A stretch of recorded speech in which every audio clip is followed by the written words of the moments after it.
अस्सलाम वालेकुम नाज़रीन, मैं हूं राव दिलशाद हुसैन और आप देख रहे हैं सिटी न्यूज नेटवर्क का डिजिटल प्लेटफॉर्म। आज हमारे मेहमान हैं सूबाई वज़ीर तालीम राना सिकंदर।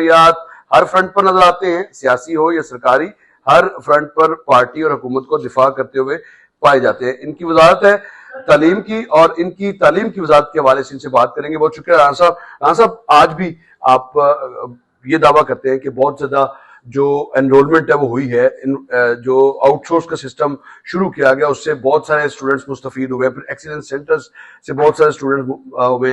लेकिन दूसरी जानिब दावा ये किया जाता है कि 2 करोड़ बच्चे आज भी स्कूल से बाहर है। इसकी क्या वजह है? अच्छा, पहले तो मैं ये फैक्ट स्ट्रेट कर दूं कि ये फिगर है 60 लाख से 1 करोड़ 10 लाख के दरमियान जो लोगों ने हमें बताई। और जब मैंने उनसे सवाल किया कि किधर है किस मोहल्ले में कितने, तो किसी के पास डेटा नहीं था। तो हमने इस साल अपनी 3 तहसीलें लोकेट की और इसी तरह पब्लिक प्राइवेट पार्टनरशिप से एक एनरोलमेंट बढ़ी, दूसरी बड़ी स्कूल मील प्रोग्राम से, और तीसरी हमारे सरकारी स्कूलों के सरकारी मेयारी स्कूल। तो हम इन तीनों को क्लब करके हमने ये मॉडल बनाया कि अगर इन तीनों को मिला के हमने पिछले साल बच्चों की एनरोलमेंट थी 11 लाख, इस साल है अल्हम्दुलिल्लाह 27 लाख। तो एक तो हम इसे एक्सपैंड कर रहे हैं, दूसरा हम हर बच्चे को नादरा से लिंक कर रहे हैं। हमने ऑलरेडी पैसे पे कर दिए और वो भी अपने गवर्नमेंट से, एक्सचेकर से नहीं, डेवलपमेंट पार्टनर्स की जो ग्रांट थी उससे। एसडीजीज हमारा एक कंपोनेंट है जो ग्रांट दी हमारी परफॉर्मेंस पे हमें, वर्ल्ड बैंक फंडेड एक प्रोजेक्ट है और उसके थ्रू हम प्राइवेट स्कूल्स और पब्लिक सेक्टर स्कूल्स के हर बच्चे को मैप कर रहे हैं। इसी के थ्रू हमने 18 लाख बच्चे निकाले हैं जो सिस्टम में थे ही नहीं। तो अब लेट से हम जहां खड़े हैं लाहौर के इस मोहल्ले में किस घर में कितने बच्चे आउट स्कूल है, उन्हें मैप डेटा सर आपके पास है? अब आ गया। इनको कब तक स्कूल में इनकी एनरोलमेंट 100% कब तक होगी? सर देखिए, नवा साल में, अगले साल में? मैं ये समझता हूं कि हमारा 3 ईयर टारगेट ये है कि आउट ऑफ स्कूल चिल्ड्रन अगर 100 साल में 77 ईयर्स में इतने जमा हुए तो हम उसे 50% जरूर कम करें। ठीक है। और अगर हम ये करने में कामयाब हो गए तो हम पहला सूबा होंगे पूरी दुनिया का जिन्होंने एक टेन्योर में 50% आउट ऑफ स्कूल चिल्ड्रन। 50% यानी आपके ख्याल में बहुत बड़ी अचीवमेंट होगी। अच्छा, ये बताएं कि स्कूल्स में डेवलपमेंट के हवाले से हम देखते हैं कि बहुत ज्यादा, अगर जरूरत 3 कमरों की, 3 कमरे 30 लाख में बन सकते हैं, लेकिन जब हम उनके बिल देखते हैं, बजट देखते हैं, तो वो पता चलता है कि 4 करोड़ लग रहा है, 5 करोड़ लग रहा है। इसको किस तरह से आप ओवरकम करेंगे? ये जो एक्स्ट्रा जो एक्सपेंडिचर्स हैं, क्या आपके पास फार्मूला ऐसा है कि कम से कम खर्च बालानशी हो सके? अच्छा, आपने बहुत अच्छा सवाल किया और मैं शुक्रगुजार हूं कि आपने इस तरफ तवज्जो दिलाई। हम करेंगे नहीं, हम कर रहे हैं। ठीक है। हमने तमाम वो डिपार्टमेंट्स जो कमरा 50 लाख का 45 लाख का बनाते थे उन्हें खुदा हाफिज कह दिए। हमारे स्कूलों में कमरा बन रहा है 12.5 लाख का, 2000 कमरे बन गए और अगले 3 महीने के अंदर 25,000 ऐसे कमरे बनाने जा रहे हैं। अगर 3 माह के अंदर, और 25,000 कमरों की कॉस्ट अगर पिछली गवर्नमेंट के हिसाब से देखें तो बनती है 1 अरब प्लस। हम बनाने जा रहे हैं 38 बिलियन में। कौम के टैक्सों का पैसा भी बचा रहे हैं और शुक्रिया आपके मशवरे का, हम ऑलरेडी ये काम। अच्छा, ये बताएं कि बहुत ज्यादा फीसों के हवाले से पेरेंट्स की चीखें निकलते हुए हम देखते हैं कि फीसें नहीं पूरी, ऑलरेडी महंगाई की बहुत ज्यादा इश्यूज हैं, फिर फीसें बहुत ज्यादा प्राइवेट सेक्टर में। प्राइवेट सेक्टर को चूंकि मूज और घोड़ा है, इसको नकेल डालने के लिए कोई स्ट्रेटेजी है आपके पास? देखिए और सब इसमें कंट्रीब्यूशन भी है प्राइवेट सेक्टर की, अगर सरकारी कोई शक नहीं इसमें कि जब जॉब्स के हवाले से, अदरवाइज भी अगर हमारी यूं जा रही थी परफॉर्मेंस, अब यूं हुई है।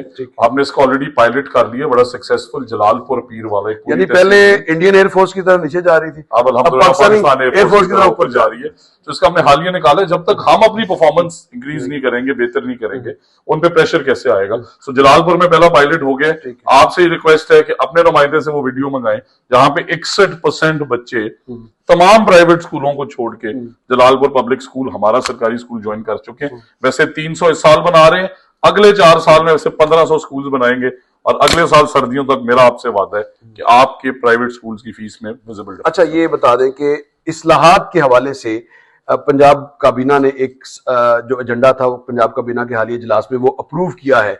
किस किस्म की इस्लाहात लाएंगे कि हमारी जामियात का 350 दुनिया की जो जामियात है उनमें से कम हमारी को 1, 2, 4 हमारी जामियात भी हो? अब आपको बड़ी खुशी होनी चाहिए कि आज आपकी सरकारी यूनिवर्सिटी ऑफ सरगोदा लम्ब से बेहतर रैंक कर रही है। आज अल्हम्दुलिल्लाह पंजाब यूनिवर्सिटी जो है वो, जिस तरह आपने कहा कि हम टॉप 300 तो एक टारगेट है, हमने 3 अपनी जामियात को IIT जिस तरह इंडिया में उस तरह पे, जिसमें गवर्नमेंट कॉलेज यूनिवर्सिटी है, लाहौर कॉलेज वुमेन यूनिवर्सिटी और UET जो कि मल्टीपल कैंपसेस है, बहुत बड़ा इदारा है, इन 3 को हम इस साल लेके चल रहे हैं। और हमारा ना सिर्फ ये प्रोग्राम है कि आपने कहा कि टॉप 300 में पहले, बट इंशाल्लाह हम पाकिस्तान को और पंजाब को पहली यूनिवर्सिटी देके जाएंगे जो टॉप 100। सर, सरकारी स्कूल्स के हवाले से अगर बात की जाए तो पिछले 10 सालों में बहुत कम सरकारी स्कूल्स बने, एडिशन जरूर हुए कमरों के।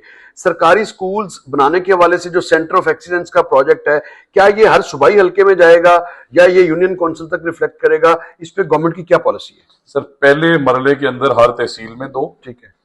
दूसरे मरले के अंदर हर हल्के में 2, ठीक है। और तीसरे मरले के अंदर इंशाल्लाह हर यूनियन काउंसिल में 2। ये सेंटर ऑफ एक्सीलेंस, और इससे फायदा क्या होने जा रहा है? सर, फायदा ये होने जा रहा है कि जो महंगी फीस प्राइवेट सेक्टर आपसे लेता था, उस फीस को हमने देखा, कॉस्टिंग की, वो फीस पे कर रही है government of Punjab. Private partners हमारे हजारों हैं, किताबें फ्री, फीस फ्री और क्वालिटी प्राइवेट सेक्टर से बेहतर। एक साल पहले आपने दावा किया था कि जो प्राइवेट सेक्टर हैं, ये स्कूल्स या जामियात हैं, इनकी फीसें खुद ब खुद कम करेंगे। उन्होंने कम तो नहीं की, लेकिन और बढ़ी हैं। अब इसके हवाले से क्या मैं आपके फैक्ट करेक्ट कर देता हूँ कि इस साल आपकी जो प्राइवेट यूनिवर्सिटीज हैं उनकी फीसें स्टैग्नेंट हैं, वो नहीं बढ़ा सके। उसकी वजह क्या है कि मैं आपको 3 यूनिवर्सिटीज के नाम ले देता हूँ। आपने ये भी कहा कि हम इनको मजबूर करेंगे। मैं आपको बता रहा हूं, हमने मजबूर कर दिया।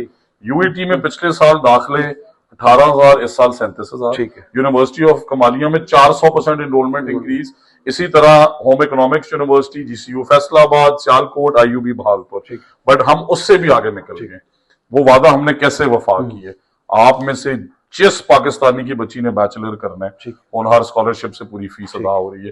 किसी पे फाइनेंशियल बर्डन है, और वो पब्लिक और प्राइवेट का कोई फर्क नहीं है। आप यूएमटी पढ़ें, आप लम्स पढ़ें, आप नस्ट पढ़ें, आप यूईटी पढ़ें, सरकारी या प्राइवेट जिस जामियात में पढ़ें, आपकी फीस फ्री है। होनहार जो बच्चों का स्कॉलरशिप है, लैपटॉप है, ई बाइक्स हैं, ये मंसूबा बढ़ेगा, जारी रहेगा या रुकेगा? पूरी तेजी से जारी रहेगा। ठीक है। लाखों में पहुंच गए एयरफोर्स की तरफ, और इंशाल्लाह जिस तरह आपने पहले कहा कि हमने उस वादे पे डिलीवर करना है, ये लाखों में नहीं, ये मिलियंस में। ठीक है जी, आपने गुफ्तगू सुनी राना सिकंदरियात की। उनका ये कहना है कि स्कॉलरशिप भी बढ़ेंगी, स्कूल्स भी नए बनेंगे, तहसील लेवल से सूबाई हल्कों और फिर यूनियन काउंसिल के लेवल में सेंटर ऑफ एक्सीलेंस, जबकि जो स्कॉलरशिप्स हैं उनको हर सूरत में बढ़ाएंगे और पाकिस्तान की, पंजाब की ज्यादातर जामियात को टॉप रैंकिंग में लाएंगे। जिस तरह से सरगोदा यूनिवर्सिटी का तस्करा हुआ, इसी तरह से दीगर यूनिवर्सिटीज को भी इस लेवल पर ले जाया जा रहा है इस्लाहात के नतीजे में कि वो भी बढ़ेंगी, और प्राइवेट सेक्टर को हर सूरत में मजबूर किया जाएगा कि वो अपनी फीसें खुद कम करें, बजाय इसके कि उनको इन्फोर्स किया जाए। क्योंकि सरकारी तालीमी इदारों में तालीम का म्यार इस कदर बुलंद करने की के लिए कोशिश है ताकि कम से कम रुझान जो है प्राइवेट सेक्टर की तरफ हो। इसके साथ ही मुझे दीजिएगा इजाजत। अल्लाह निगहबान।